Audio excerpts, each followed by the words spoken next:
ஓம் சாந்தி. 8/3/2026 காலை முரளி.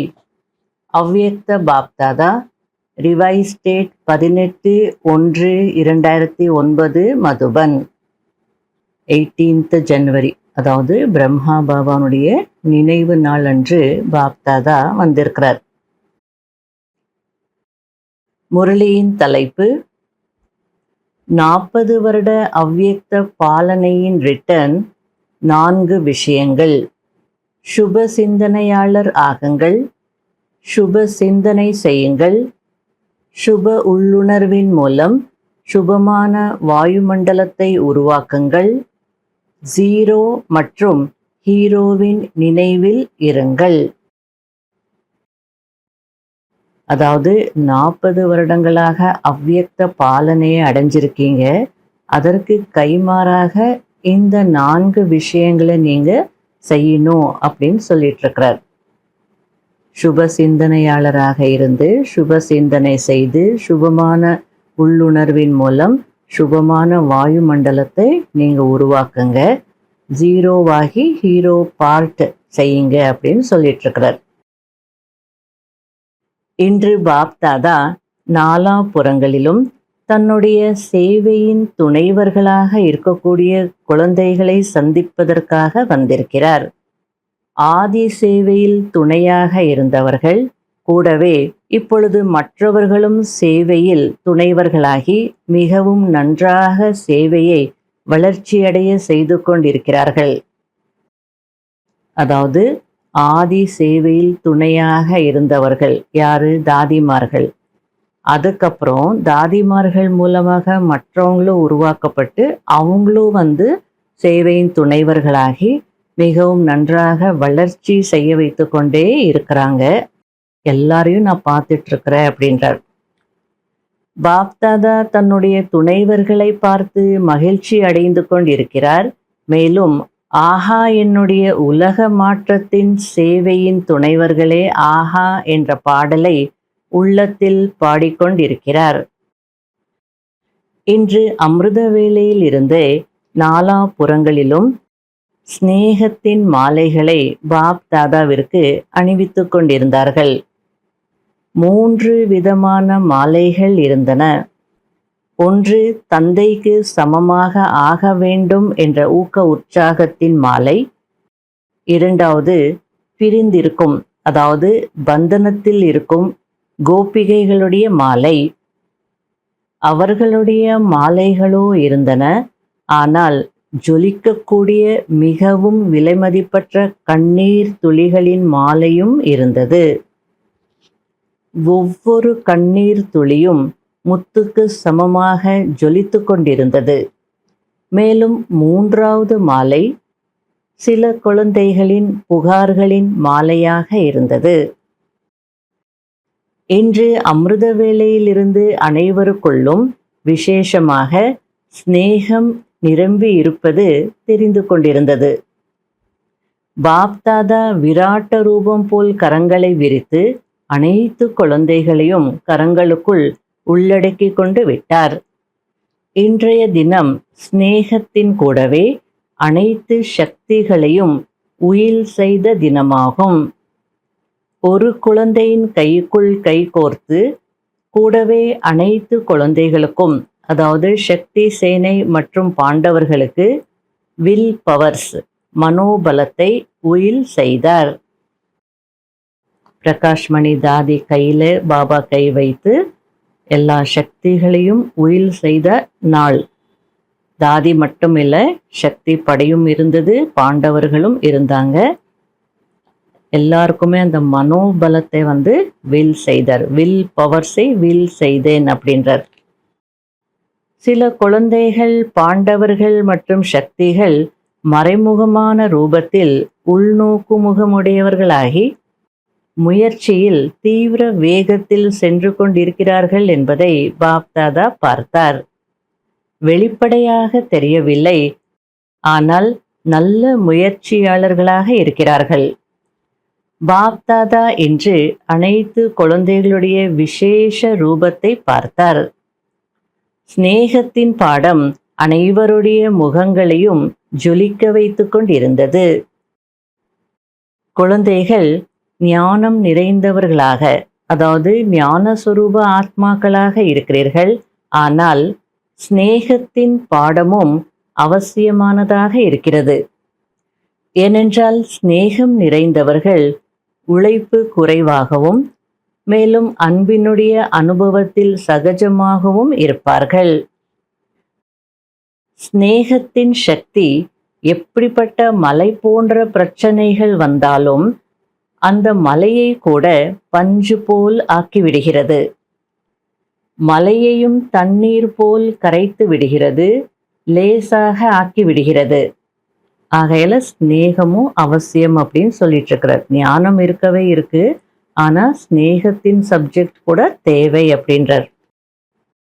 சிநேகம் ஒரு குடைநிழலாக இருக்கிறது. குடைநிழலுக்குள் இருக்கும் காரணத்தினால் அவர்கள் சதா பாதுகாப்பாக இருப்பார்கள். அவர்களுக்கு அனைத்தும் சகஜமாக இருக்கும். சிநேகத்தினால் பரமாத்மாவை, அதாவது பகவானை கூட தன்னுடைய நண்பனாக்கி கொண்டு விடுவார்கள். இதன் ஞாபகார்த்தமாக இறையின் நண்பன் பற்றிய ஒரு கதை இருக்கிறது. இறைவனை நண்பனாக்கி கொண்டு எந்த ஒரு பிரச்சனையையும் நட்பின் உறவினால் சகஜமாக்கி விடுவார்கள். ஆகையால அந்த சிநேகத்தின் சக்தி கூட மிகவும் அவசியம் அப்படின்னு சொல்லிட்டு இருக்கிறார். ஏன்னா சிநேகத்தின் சக்தி ஒரு நிழல் கொடையாக இருக்கு. அந்த நிழல் கொடைக்குள்ள இருந்தால் பாதுகாப்பாக இருப்பீங்க. அதே நேரத்துல அந்த சிநேகம் இருந்ததுனால பகவானையே ஃப்ரெண்டாக, நண்பனாக ஆக்கிக்கொள்ள முடியுது. இதனுடைய ஞாபகார்த்தமாக தான் அந்த இறை நண்பன் அப்படின்ற ஒரு கதை இருக்கு. அப்ப இறைவன் நண்பனாக இருக்கும் போது, அந்த உறவு இருக்கும் போது, அந்த நட்பின் உறவு என்ன வேணாலும் செய்யும். எந்த பிரச்சனை வந்தாலும் அந்த நட்பு இருக்கிறதுனால, அந்த உறவினால பிரச்சனைகளை எல்லாம் ரொம்ப சகஜமாக ஆக்கிடுவாங்க. தந்தையை தன்னுடைய துணைவனாக ஆக்கிக் கொண்டு விடுவார்கள். ஞானம் விதையாக இருக்கிறது. ஆனால் சிநேகம் என்ற தண்ணீர் விதையில் பிராப்தி என்ற பழத்தை கொடுத்து விடுகிறது. ஆகையால ஞானம்தான் விதையாக இருக்கின்றார். அதுதான் மெயின். ஆனால் விதை அப்படியே பலனை கொடுக்காது. தண்ணீர் ஊத்தினால்தான் பலன் கிடைக்குது. அதுபோல சிநேகம் என்ற தண்ணீர் இருந்தால்தான் இந்த ஞானத்தின் விதை கூட பிராப்திகள் என்ற பழத்தை கொடுக்குது அப்படின்றார். ஆக அப்படிப்பட்ட தந்தையினுடைய சிநேகம் நிறைந்த குழந்தைகள் தந்தையை நினைவு செய்வதை உழைப்பாக நினைக்க மாட்டார்கள். ஆனால் மறப்பது கடினம் என்று நினைப்பார்கள். சிநேகம் நிறைந்தவர்கள் ஒருபோதும் சிநேகத்தை மறக்க முடியாது. உள்ளன்போடு என்னுடைய பாபா என்று சொன்ன உடனே அனைத்து பொக்கிஷங்களின் சாவி கிடைத்து விடுகிறது. எனவே பாப்தாதா கூட அப்படிப்பட்ட சிநேகம் நிறைந்தவர்களுக்கு முன்னால் ஆஜராகி விடுகிறார். அனைவரும் நினைவு செய்கிறார்கள். ஆனால் சிலர் கொஞ்சம் உழைக்கிறார்கள். சிலர் சதா சிநேக கடலில் லவ்லீனாகி இருக்கிறார்கள். அதாவது சிநேக கடலில் அன்பில் மூழ்கி இருக்கிறார்கள். ஆத்மா பரமாத்மாவிற்குள் ஐக்கியமாகி விடுகிறது என்று உலகத்தினர் சொல்கிறார்கள். ஆனால் ஆத்மா பரமாத்மாவின் அன்பில் மூழ்கி விடுகிறது. ஐக்கியமாகுவதில்லை, அன்பில் மூழ்கி விடுகிறது. இன்றைய தினம் அன்பில் லவ்லீனாகி இருக்கும் தினமாகும். ஏன்னா சாக்காரத்துல பாபாவிடம் பாலனை அடைஞ்சவங்களுக்கு அந்த ஞாபகங்கள் எல்லாம் வந்துருது இல்லையா? அவ்வியக்த பாலனை அடைஞ்சவங்களுக்கும் வரும். ஆகையால இன்றைய தினம் லவ்லீனாகி இருக்கக்கூடிய தினம் அப்படின்றார். பாலனை அடைஞ்சவங்களுக்கு தானாகவே அந்த நினைவுகள் வரும் இல்லையா? உழைப்பு முடிந்து அன்பின் ரூபமாக மாறிவிடுகிறது. ஆக பாப்தாதா அனைத்து குழந்தைகளின் ரிசல்ட்டையும் பார்த்தார். பெரும்பான்மையினர் ஹோம்வொர்க் செய்திருந்தார்கள். தந்தைக்கு சமமாகுவதற்கான லட்சியத்தை அடிக்கடி ரிவைஸும் செய்தார்கள், ரியலைஸும் செய்திருந்தார்கள்.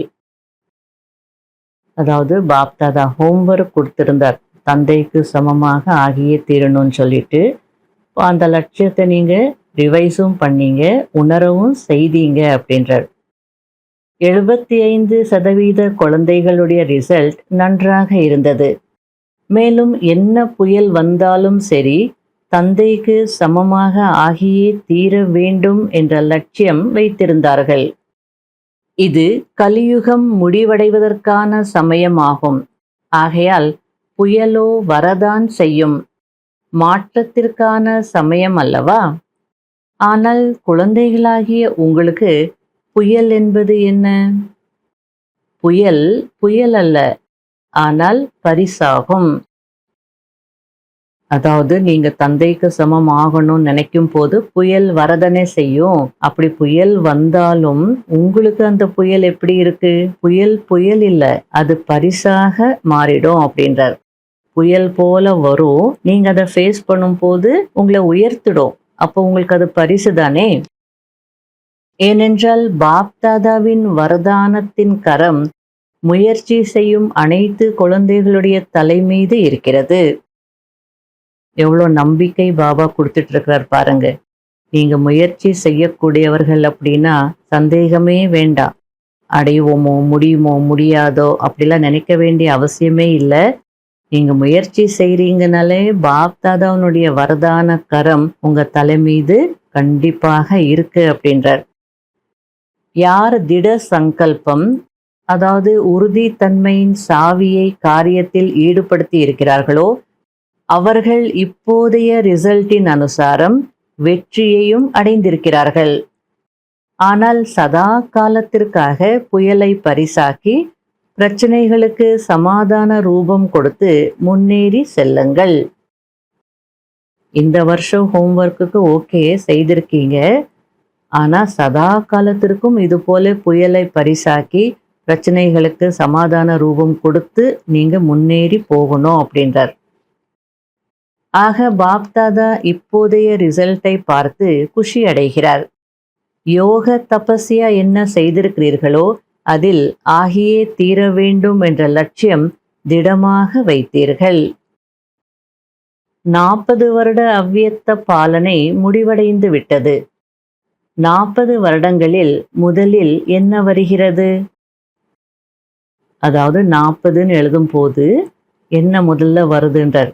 ஏன்னா சிந்திக்காரங்க லெஃப்ட் டு ரைட் எழுத மாட்டாங்க, ரைட் டு லெஃப்ட் தான் எழுதுவாங்க. அவங்களுடைய பழக்கம் அப்படி. அப்போ பார்க்கும்போது 0 தானே முதல்ல வருது, பிந்து, அதாவது 0. ஆகல முதல்ல நீங்க 0 ஆகணும். நான் ஹீரோ, உண்மையான ஹீரோ, மகான் ஹீரோ என்ற நினைவில் ஹீரோ நடிகராகி ஒவ்வொரு காரியத்தையும் ஹீரோ போல் செய்ய வேண்டும் என்பதை 0 நினைவுபடுத்துகிறது. எனவே 0, ஹீரோ இவை சதா நினைவிருக்க வேண்டும். மீதம் இருப்பது 4. 0க்கான விளக்கத்தை கொடுத்தார். இப்போ அடுத்தது 4 தானே இருக்கு. அப்போ 4ன்னா என்ன? இதில் 4 விஷயங்களை வாழ்க்கையில் இயல்பாக செய்ய வேண்டும். 4 அப்படின்னா வாழ்க்கையில 4 விஷயங்களை இயல்பாக கொண்டு வரணும். உறுதித்தன்மையோடு செய்ய வேண்டும். செய்வீர்களா? அதாவது பிரம்மா பாபா 1969ல அவ்வியக்தானார். அப்போ 2009ல 40 இயர்ஸ் முடியுது இல்லையா? அந்த கணக்கின்படி சொல்லிட்டு இருக்கிறார். ஸோ உறுதித்தன்மையோடு செய்ய வேண்டும். செய்வீர்களா? தயாரா? என்ன பேப்பர் வந்தாலும் சரி, ஆனால் 4 விஷயங்களை தன்னுடைய வாழ்க்கையில் செய்தே ஆக வேண்டும். டெஸ்ட் பேப்பர்ஸ் வரதான் செய்யும், ஆனாலும் என்ன பேப்பர் வந்தாலும் என்ன பரீட்சை வந்தாலும் இந்த 4 விஷயங்களை செய்தே ஆகணும். பக்கா கேட்கிறார் பாபா. 3 முறை கேட்கிறார். பக்காவா? பக்காவாக செய்வீர்களா? பின்னால் இருப்பவர்கள் உறுதியானவர்கள் தானே. பக்குவப்படாதவர்களை மாயை சாப்பிட்டுவிடும். ஆகையால் பக்காவாக இருக்க வேண்டும். முதல் விஷயம், சதா சுப சிந்தனையாளராக இருக்க வேண்டும். யாருடைய பலவீனத்தை பார்த்தாலும் அல்லது கேட்டாலும் இரக்க மனமுடையவராகி சுப சிந்தனையாளராகி அவர்களுக்கு ஒத்துழைப்பு கொடுத்தே ஆக வேண்டும். பலவீனத்தை பார்க்கக்கூடாது, ஆனால் ஒத்துழைப்பு கொடுத்தே ஆக வேண்டும். இப்படிப்பட்டவர்கள்தான் சுப சிந்தனையாளர் என்று சொல்லப்படுகிறார்கள். இதில் உறுதியாக இருப்பீர்கள் அல்லவா? ஆதரவு கொடுக்கும் வள்ளலாகி இரக்கமனமுடையவராகி ஒத்துழைப்பு கொடுங்கள். அவர்களிடமிருந்து ஒதுங்கவோ அல்லது அவர்களை வெறுக்கவோ கூடாது, மன்னிக்க வேண்டும். தன் வசத்தில் இல்லாதவர்கள், அதாவது மற்ற விஷயங்களுக்கு வசமாகி இருப்பவர்கள் மீது ஒருபோதும் வெறுப்பு காட்டப்படுவதில்லை, ஆதரவு அளிக்கப்படுகிறது. அதாவது எந்த கான்டெக்ட்ல பாபா சொல்லிட்டு இருக்கிறாருன்னா, ஏதாவது ஆவி பேய் ஏதாவது பிடிச்சிருக்குன்னா அது இந்த ஆத்மாவை தன் வசத்துல வச்சிருக்கும். அப்போ அவங்க எது செய்தாலும் மற்றவங்களுக்கு வெறுப்பு வராது. பாவம், இந்த ஆத்மா அடிமையா இருக்கு அப்படின்னு இரக்கப்படுவாங்க. அது வேணும்னு அந்த ஆத்மா செய்யல, வசமாகி இருக்கு, ஆகையால அப்படி நடந்துக்குது அப்படின்னு சொல்லி இரக்கப்படுவாங்க. அது போல ஏதோ பழைய சம்ஸ்காரத்துக்கு வசமாகி இருக்கிறாங்க, ஆகையால அப்படி செய்யறாங்க. நீங்க சுப சிந்தனையாளராகி ஒத்துழைப்பு கொடுங்க அப்படின்றார். ஆக சுப சிந்தனையாளராக இருக்க வேண்டும். இரண்டாவது, சுப சிந்தனை. சுப சிந்தனை செய்யறவங்க தானே சுப சிந்தனையாளர் ஆக முடியும். வெல்விஷிங் செய்தால்தான் வெல்விஷர். பெரும்பான்மையான குழந்தைகளிடம் அவ்வப்போது வீண் எண்ணங்கள் அதிகமாக வருகிறது. அதில் அவர்களுடைய சேமிக்கப்பட்ட சக்திகள் வீணாகி விடுகிறது என்பதை தற்சமயம் பாப்தாதா பார்க்கிறார். அதாவது வீண் எண்ணங்கள் வரும்போது பாப்தாதா பார்க்கிறார்.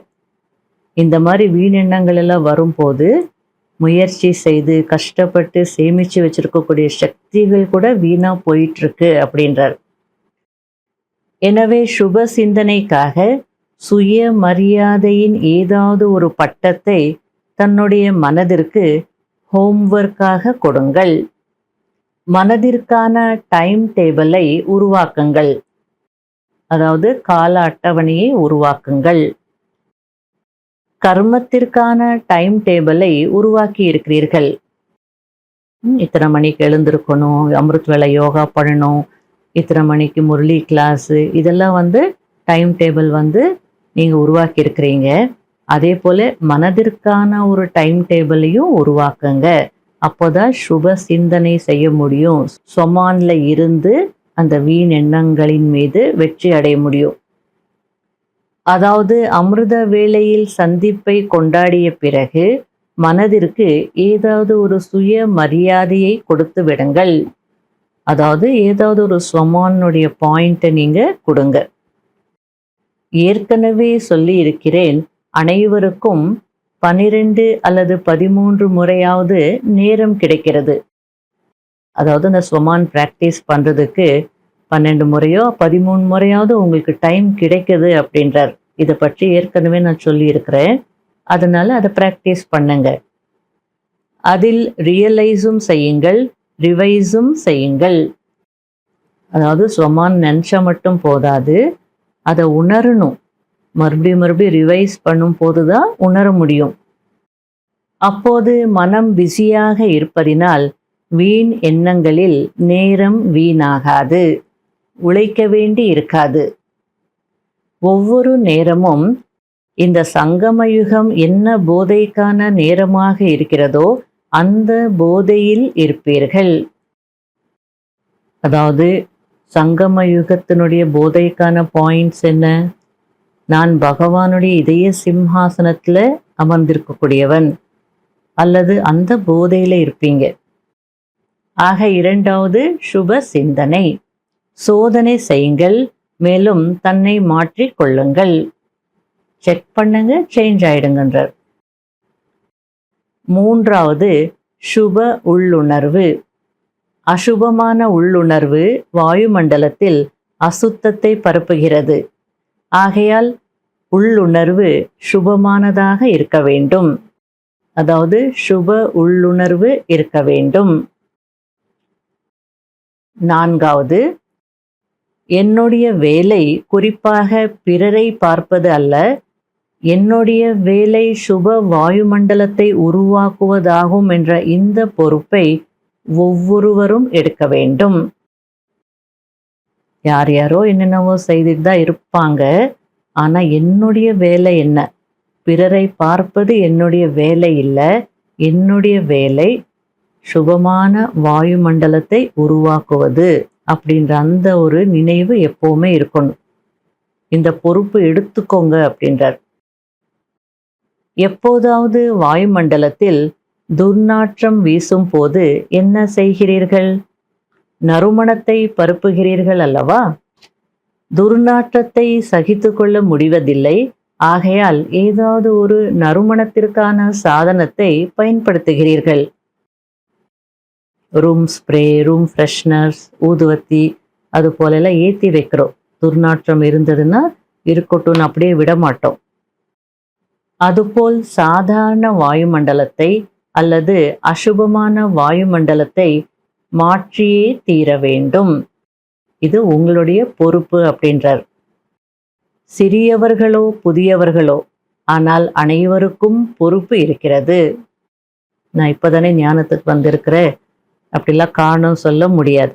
யாராக இருந்தாலும் எல்லாருக்குமே இந்த பொறுப்பு இருக்கு. வாயுமண்டலத்தை சுபமானதாக ஆக்கக்கூடிய பொறுப்பு, துர்நாற்றத்தை நீக்கக்கூடிய பொறுப்பு. நான் சுப வாயுமண்டலத்தை உருவாக்கியே ஆக வேண்டும் என்ற திட சங்கல்பம் செய்ய வேண்டும். இந்த உறுதிமொழி தந்தையை வெளிப்படுத்தும். உறுதிமொழி செய்கிறீர்கள், பாப்தாதா மகிழ்ச்சியும் அடைகிறார். ஆனால் உறுதிமொழியில் அவ்வப்பொழுது உறுதித்தன்மை இருப்பதில்லை. ஆகையால் என்ன வெற்றி அடைய விரும்புகிறீர்களோ, எவ்வளவு அடைய விரும்புகிறீர்களோ அவ்வளவு கிடைப்பதில்லை. அதாவது முழு உலகத்தின் மீது, இயற்கையின் மீது, ஆத்மாக்களின் மீது வெற்றியடைய விரும்புகிறீர்கள். அந்த உறுதித்தன்மை இல்லாத காரணத்தினால உங்களால உலகத்தின் மீது வெற்றி அடைய முடியல, இயற்கையின் மீது வெற்றி அடைய முடியல, ஆத்மாக்களோடு மோதல் இல்லாம ஸ்நேகத்துடன் இருக்க முடியறதில்ல அப்படின்றார். ஆத்மாக்களில் பிராமண ஆத்மாக்களும் வந்து விடுகிறார்கள். லௌகீகமானாலும் சரி, அலௌகீகமானாலும் சரி, ஆத்மாக்கள் அப்படின்னால அதுல எல்லாரும் வந்துடுறாங்க. ஆகையால் ஒவ்வொருவரும் தன்னுடைய சேவை நிலையத்தில் இப்படிப்பட்ட வாயுமண்டலத்தை திடத்தன்மையுடன் உருவாக்குங்கள். யாரும் யாருடைய குறைகளையும் பார்க்காம ஒரு சுபமான வாயுமண்டலத்தை உருவாக்குங்க. அப்போ ஒரு நல்லிணக்கம் இருக்கும்.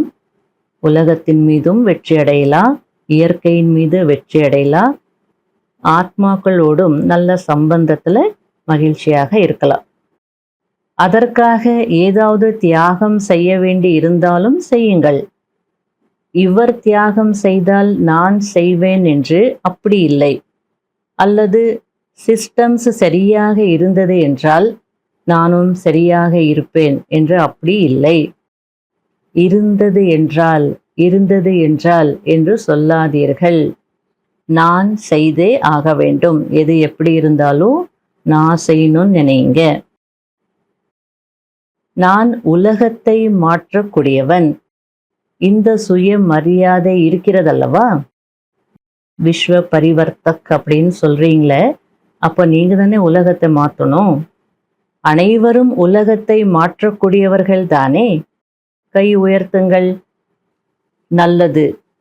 உலகத்தை மாற்றக்கூடியவர்கள் தானே, மிகவும் நல்லது. உலகத்தை மாற்றக்கூடியவர்களாக இருக்கிறீர்கள், மேலும் இருப்பீர்கள்.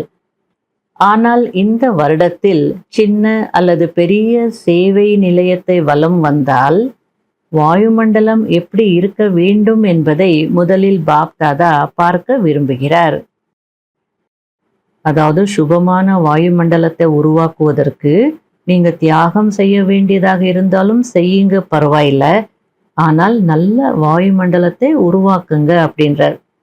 மற்றபடி நீங்க உலகத்தை மாற்றக்கூடியவர்கள் தான், சேவை செய்துட்டு இருக்கீங்க, இன்னுமேலும் செய்வீங்க. ஆனால் ஒருவேளை நான் ஒவ்வொரு சென்டரையும் சுத்தி பார்க்க வரேன் அப்படின்னா, அப்ப நான் என்ன பார்க்கணும், அது எப்படி இருக்கணும்ன்றத புரிஞ்சுக்கிட்டீங்களா? எப்படி இன்றைய தினம் சிநேகம் மற்றும் சக்திக்கான நினைவாக இருக்கிறதோ, அதுபோல் கிராமத்தில் இருக்கும் சென்டராக இருந்தாலும் பெரிய சென்டராக இருந்தாலும் அனைத்து இடங்களின் வாயுமண்டலமும் உயிரோட்டமான கோவில் போன்று இருக்க வேண்டும். நெகட்டிவை பாசிட்டிவாக மாற்ற வேண்டும். இதில் முதலில் நான் என்று இருக்க வேண்டும். இந்த விஷயத்தில் முதலில் நீங்கள் என்று சொல்லக்கூடாது. அதாவது மற்றவங்களுக்கு மதிப்பு கொடுக்கணும் அல்லது அவங்கள முன்னுக்கு வைக்கணும் அப்படின்னு சொல்லிட்டு பாபா என்ன சொல்வாரு, எதுவாக இருந்தாலும் முதல்ல நீங்க அப்படின்னு சொல்லுங்க அப்படின்றார். ஆனா இந்த விஷயத்துல, அதாவது நெகட்டிவை பாசிட்டிவாக மாற்றக்கூடிய விஷயத்துல முதல்ல நானு நீங்க நிக்கணும் அப்படின்றார். இந்த விஷயத்துல நான் அப்படின்னு வந்தாலும் ஓகே அப்படின்றார். ஏனென்றால் பாப்தாதா மற்றும் அட்வான்ஸ் பார்ட்டி மற்றும் தற்சமயத்தின் இயற்கை கூட எதிர்பார்த்து கொண்டிருக்கிறது. நீங்கள் ஏற்பாடு செய்யக்கூடியவர்கள். நீங்கள் எதிர்பார்க்கக்கூடியவர்களாக இருக்கக்கூடாது, ஏற்பாடு செய்ய வேண்டும். எப்போ விநாசம் நடக்கும், எப்போ சத்தியுகம் வரும் அப்படின்னு எதிர்பார்க்கக்கூடியவர்கள் இல்லை, அதற்கான ஏற்பாடுகள் செய்யக்கூடியவர்கள் நீங்க அப்படின்றார். இன்று நாலா புறங்களிலும் பயம் பரவி இருக்கிறது. பெரும்பான்மையான உலகத்தினரின் உள்ளத்தில் நாளை என்ன நடக்குமோ, நாளை என்ன ஆகுமோ என்ற ஒரே எண்ணம் மட்டும்தான் இருக்கிறது. பாபாவுடைய முரளினுடைய பியூட்டி இதுதான். அன்றைக்கும் சரி இன்றைக்கும் சரி அந்த சூழ்நிலைக்கு ஏற்ற மாதிரி நமக்கு தீர்வு கொடுக்குது. 2009 நாளைக்கு என்ன ஆகுமோ அப்படின்ற பயம் இருக்குன்றாங்க. இப்போ அதே சூழ்நிலை தானே உலகத்துல இருக்கக்கூடிய மனிதர்களுக்குள்ள அந்த பயம் இருக்கு, நாளைக்கு என்ன ஆகுமோ அப்படின்ட்டு. ஆனா உங்களுக்கு நாளை என்ன ஆகும் என்பது உங்களுக்கு தெரியும், அதுல உங்களுக்கு பயம் இல்லை அப்படின்றார்.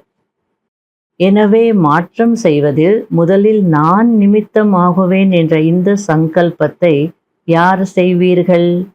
இதில் கை உயர்த்துங்கள். கையை உயர்த்திட்டீங்கன்னா செய்ய வேண்டி இருக்கும் அப்படின்னு சொல்றார். செய்ய வேண்டியதாக இருக்கும், செய்தே ஆக வேண்டும், மாற வேண்டும், ரட்சகர்களாக ஆக வேண்டி இருக்கும். அதாவது காப்பாற்றக்கூடியவர்களாக, பாதுகாப்பு கொடுக்கக்கூடியவர்களாக ஆக வேண்டி இருக்கும். ஏதாவது விட வேண்டி இருக்கும், மேலும் அன்பை பெற வேண்டி இருக்கும். அன்பு இருந்தால்தானே இதெல்லாம் சாத்தியம். மனதின் கையை உயர்த்தினீர்களா அல்லது இந்த கையை உயர்த்தினீர்களா? யார் மனதின் கையை உயர்த்தினீர்கள்? ஏனென்றால் மனம் மாறிவிட்டது என்றால் உலகமும் மாறிவிடும். எனவே இந்த வருடத்தின் ஸ்லோகன் என்னவாக இருக்கும்? என்ன ஸ்லோகன் இருக்கும்? No problem. அதாவது இந்த ஆண்டிற்கான ஸ்லோகன். அதில் முதலையே பாபா எக்ஸ்பிளைன் பண்ணிட்டார். புயல் வரும், ஆனால் அந்த புயல் உங்களுக்கு பரிசு. உங்களை சுற்றி இருக்கக்கூடிய மனிதர்கள் எப்படிப்பட்டவர்களாக இருந்தாலும் நீங்கள் சுப சிந்தனையாளர்களாக இருக்கணும். சுப சிந்தனையின் மூலமா, சுபமான உள்ளுணர்வின் மூலமா நீங்க வாயுமண்டலத்தை மாற்றக்கூடியவர்களாக இருக்கணும். நெகட்டிவை பாசிட்டிவாக ஆக்கக்கூடியவர்களாக இருக்கணும். அப்படி இருந்தீங்கன்னா உங்களுக்கு பிரச்சனையாவே இருக்காதே. அப்போ நோ ப்ராப்ளம் அந்த நிலையில இருப்பீங்க. அப்படின்னா ப்ராப்ளம் இல்லைன்னு இல்லை, ப்ராப்ளம் இருக்கு, ஆனால் எனக்கு அதை ஃபேஸ் பண்ண தெரியும், அதை மாற்ற தெரியும். ஏன்னா நான் காப்பாற்றக்கூடியவன், பாதுகாக்கக்கூடியவன். அப்போது உள்ளத்தில் வெற்றி கொடி பறக்கும். மேலும் அனைவரும் சதா மனதில் குஷியின் நடனம் ஆடுவீர்கள். மனதின் நடனமே குஷியாக இருப்பதாகும். ஆகையால் ஒவ்வொரு நேரமும் குஷியின் நடனம் ஆடுவீர்கள். மேலும் வள்ளலின் குழந்தைகளாக இருப்பதினால் யார் வந்தாலும் ஒவ்வொருவருக்கும் ஏதாவது ஒரு குணத்தின் பரிசு கொடுங்கள். அப்போது ஒரு நொடியில் அந்த திடமான எண்ணம், வள்ளல் தன்மையின் எண்ணம் லிஃப்ட் ஆகிவிடும். அதாவது gift கொடுங்க, ஏதாவது ஒரு குணத்தினுடைய gift கொடுங்க. அப்போ உங்களுடைய அந்த வள்ளல் தன்மையே உங்களுக்கு லிஃப்ட் ஆயிடும். அப்படின்னா மேலே உயர்ந்துடுவீங்க. மேலும் ஒரு நொடியில் பரந்தாமம், சூக்ஷ்மவதனம், ஸ்தூலம், மதுபன், சாக்கார வதனம் எங்கு விரும்புவீர்களோ அங்கு உழைப்பில்லாமல் ஒரு நொடியில் சென்று சேர்ந்து விடுவீர்கள். எதிரில் யார் வந்தாலும் அவர்களை வெறும் கையுடன் அனுப்பக்கூடாது. முகத்தின் மூலம், நடத்தையின் மூலம், வாய் மூலம் ஏதாவது ஒரு குணத்தின் பரிசு இல்லாமல் சந்திக்க கூடாது. இந்த வருடத்தின் ஒவ்வொரு மாதத்திற்கான ரிசல்ட்டை தன்னிடமும் வைத்து கொள்ள வேண்டும். மேலும் யக்ஞத்தில் டீச்சர் மூலம் ஓகே என்ற கார்டு அனுப்ப வேண்டும். நீளமான கடிதம் அனுப்பக்கூடாது. ஓகே என்று எழுதி கார்டு அனுப்ப வேண்டும். நீளமான கார்டு அனுப்பக்கூடாது. உலகத்தில் என்ன கார்டு வழக்கத்தில் இருக்கிறதோ அது கிடையாது. டீச்சர் மூலம் வரதானத்தின் கார்டு என்ன கிடைக்கிறதோ அதை அனுப்ப வேண்டும். அதாவது ஷார்ட்டா எனக்கு எந்த ப்ராப்ளம் இல்லை அப்படின்றது 2 எழுத்துல ஓகே அப்படின்னு டீச்சர் மூலமா அனுப்புங்க போதும். ரொம்ப நீளமா எல்லாம் கார்டு அனுப்ப வேண்டாம் அப்படின்றார். குணங்களின் பரிசு, சக்திகளின் பரிசு எத்தனை இருக்கிறது? பட்டியலின் லிஸ்டை எண்ணி பாருங்கள். எவ்வளவு பெரிய பட்டியலாக இருக்கிறது. மேலும் எவ்வளவு கொடுப்பீர்களோ அவ்வளவு குறையாது, ஆனால் அதிகரிக்கும். ஆகையில உங்ககிட்ட நிறைய இருக்கு, கொடுங்க அப்படின்றார். ஷூ மந்திரம் என்று சொல்கிறார்கள் அல்லவா, அதுபோல் இது சிவ மந்திரம் ஆகும். ஒருபோதும் எந்த குணமும் உங்களிடம் குறையாது, ஆனால் இன்னும் அதிகரிக்கும். ஏனென்றால் தானம் கொடுத்தீர்கள் என்றால் கிரகணம் விலகிவிடும் என்ற பழமொழி இருக்கிறது. இந்த டர்னில் யார் முதல் முறையாக வந்திருக்கிறீர்களோ அவர்கள் எழுந்து நில்லுங்கள். நல்லது. மத்திய பிரதேசத்தின் கவர்னர் எதிரில் அமர்ந்திருக்கிறார். அந்த மீட்ல கவர்னர் வந்திருந்தாங்க. அதற்கு பாப்தாதா, இந்த குழுவிற்கு வந்திருக்கிறீர்கள், நல்லது. பாப்தாதா இங்கு வருகை புரிந்திருக்கும் உங்கள் அனைவருக்கும் சதா தந்தைக்கு குட் மார்னிங், குட் நைட் கண்டிப்பாக செய்ய வேண்டும் என்ற இந்த வரதானத்தை கொடுத்து கொண்டிருக்கிறார். ஏனென்றால் முதலில் கண் விழித்த உடனேயே தந்தையை பார்த்தீர்கள் என்றால் முழு நாளும் நன்றாக இருக்கும். முதல் முறை வந்திருக்கும் குழந்தைகளுக்கு பாப்தாதாவினுடைய பல கோடி மடங்கு அன்பு நினைவுகள் மற்றும் வாழ்த்துக்கள். நல்லது.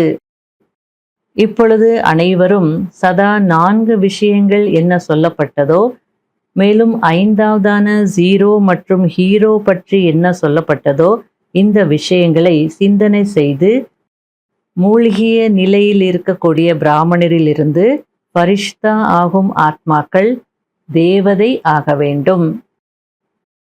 மூழ்கிய நிலையில் இருக்கக்கூடிய பிராமணரிலிருந்து பரிஷ்தா ஆகி தேவதை ஆகணும் அப்படின்றார். பரிஷ்தாவிலிருந்து தேவதை ஆகுவது என்பது உங்களுடைய பிறப்புரிமையாகும். எனவே சதா ஸ்நேகத்தின் அன்பில் மூழ்கி லவ்லீனாக இருக்கக்கூடிய, சதா திட எண்ணத்தினுடைய சாவியை மனதில், புத்தியில், நினைவில் வைக்கக்கூடிய, ஏனென்றால் இந்த சாவிக்கு பின்னால் மாயை அதிகமாக சுற்றி வருகிறது. ஆகையால் மனம் மற்றும் புத்தியினால் சதா சக்திசாலியாக இருக்கக்கூடிய, நாலாபுறங்களிலும் இருக்கக்கூடிய குழந்தைகளுக்கு பாப் தாதாவின் அன்பு நினைவுகள் மற்றும் நமஸ்காரம். வரதானம். சூக்ஷ்ம எண்ணங்களின் பந்தனங்களிலிருந்தும் விடுபட்டு உயர்ந்த மனநிலையை அனுபவம் செய்யக்கூடிய பந்தனமற்றவர் ஆகுங்கள். குழந்தைகள் எந்த அளவிற்கு பந்தனமற்றவராக இருப்பார்களோ அந்த அளவிற்கு உயர்ந்த மனநிலையில் நிலைத்திருக்க முடியும். எனவே மனம் சொல் செயலிலும் எந்த ஒரு சூக்ஷ்ம கயிறும் என்னை கட்டி போடவில்லை தானே என்று சோதனை செய்யுங்கள். ஒரு தந்தையை தவிர வேறு யாருடைய நினைவும் வரக்கூடாது. தன்னுடைய தேகம் நினைவிற்கு வந்தாலும் அதனைத் தொடர்ந்து தேகத்தின் உறவுகள், பொருட்கள், உலகம் என ஒன்றின் பின் ஒன்று என்று வந்துவிடும். நான் பந்தனமற்ற ஆத்மா. இந்த வரதானத்தை நினைவில் வைத்துக்கொண்டு உலகம் முழுவதையும் மாயையின் வலையிலிருந்து விடுவிக்கும் சேவை செய்யுங்கள். ஸ்லோகன்: ஆத்ம அபிமானி நிலையின் மூலம் உடல் மற்றும் மனதின் அலைச்சல்களை முடிப்பவர்கள்தான் ஆடாதவராக அசையாதவராக இருப்பார்கள்.